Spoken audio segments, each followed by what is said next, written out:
Devin, and my fellow presenters are McKenna, Spencer, and Hannah, and we're going to be talking about adult and adolescent suicide assessments.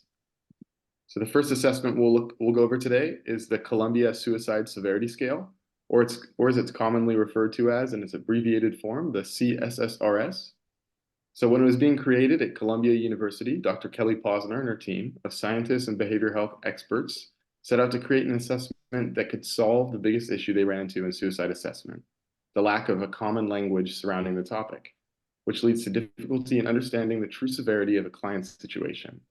So since its creation, the CSSRS, this great tool has become the standard for suicide assessment and severity. It has more than 600 peer-reviewed studies that have been published demonstrating its use with different populations and its validity as a whole. So at its core, the CSSRS is a simple set of 6 questions that can be shortened to even 2 that helps the clinician gauge the severity of the client's immediate suicide risk based on the client's answers to the assessment questions. So it's simple and provides a fairly quick assessment to the clinician, which lends to its usefulness as a general tool for practitioners.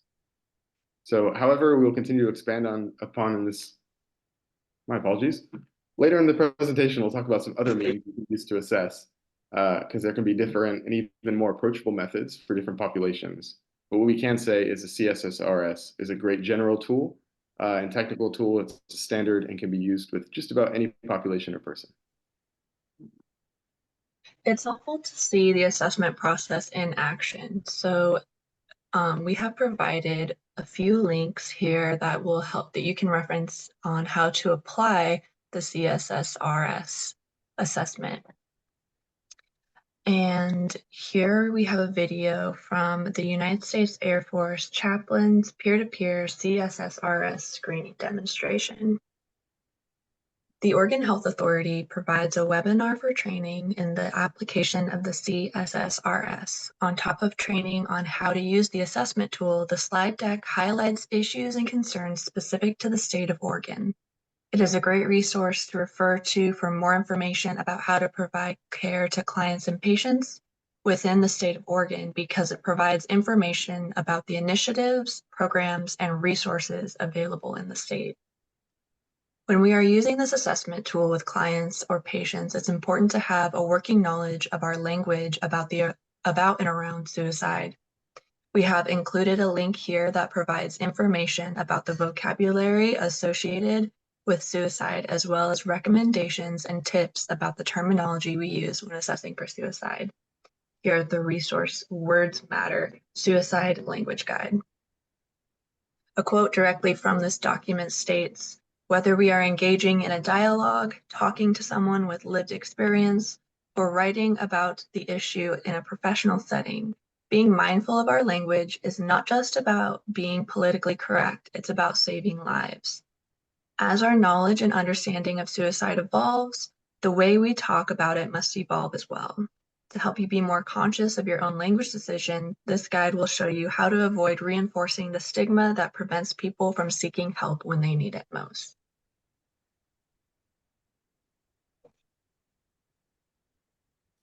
All right, and for teens, we chose a brief suicide safety assessment by the National Institute of Mental Health.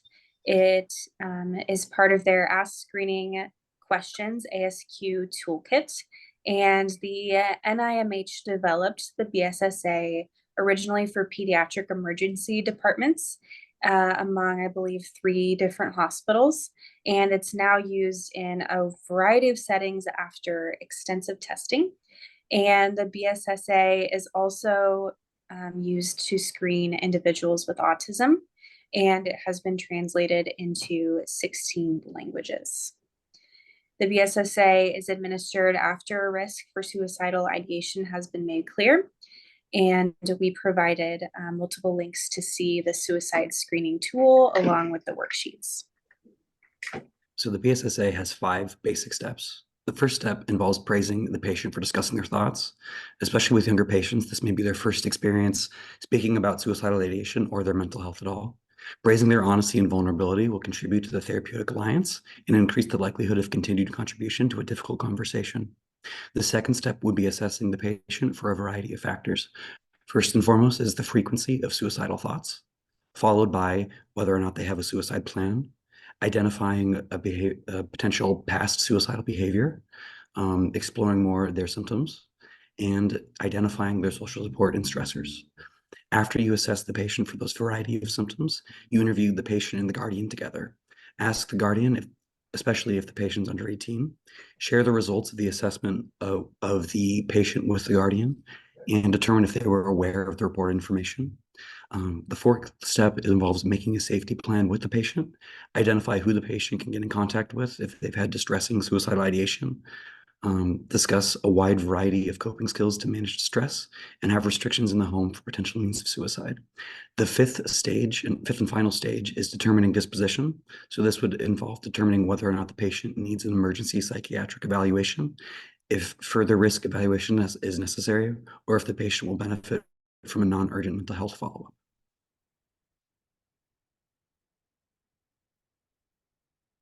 You're muted, McKenna. Thank you. We've included some shorter and longer BSSA training videos on how to complete that.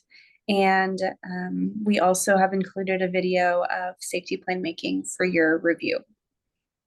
And lastly, if you're having trouble with any of the hyperlinks, have no fear. We have full web addresses here just in case you're experiencing any technical difficulty.